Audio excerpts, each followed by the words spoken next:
The featherstick firelighting technique is, in my opinion, one of the best methods to start a fire in cold weather or in wet weather. And of course the old saying goes, there's more than one way to skin a cat. Well, there's more than one way to make a feather stick.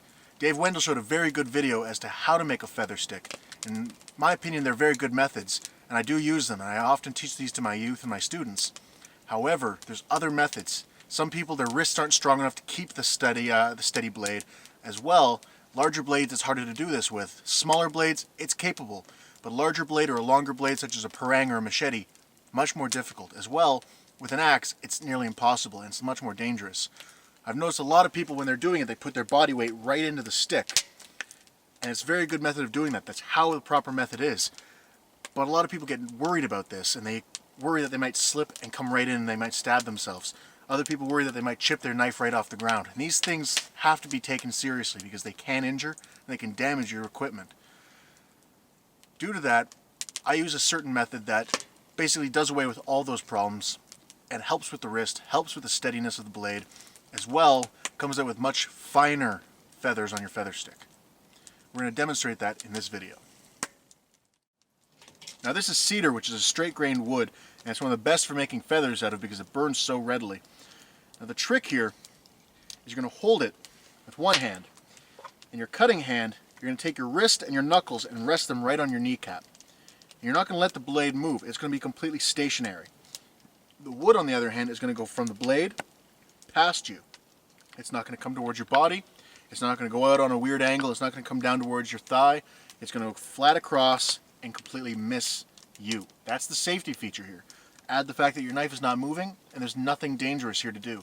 I've had students that are as young as 7 do this technique and have feather sticks and not come out with even a nick or a scratch. So, let's get down to work. The trick here is your wrist is not moving. You're slowly guiding the blade, and when you get down to the end, you kind of pop up your knife, and that just helps give you more space to put in more feathers. Now with this method, you can actually pivot your hand by the knuckle. I usually use my middle finger's knuckle right on the kneecap, and that pivoting method allows me to go from one far side, that's a little bit of fat one, to the other side.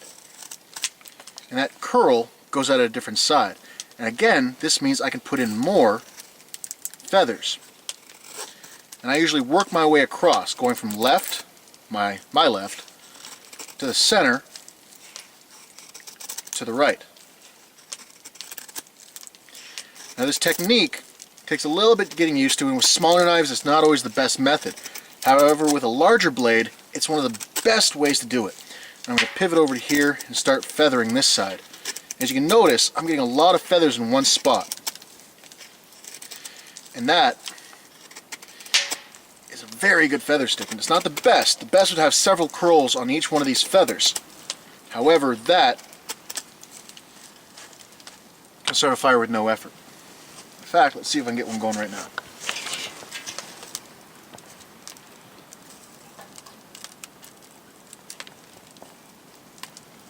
Just getting lit.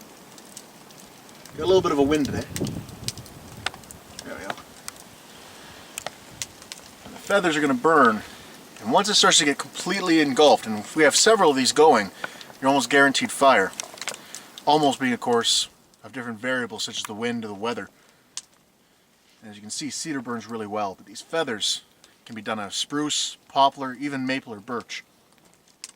And it burns beautifully. And that is how I make a feather stick.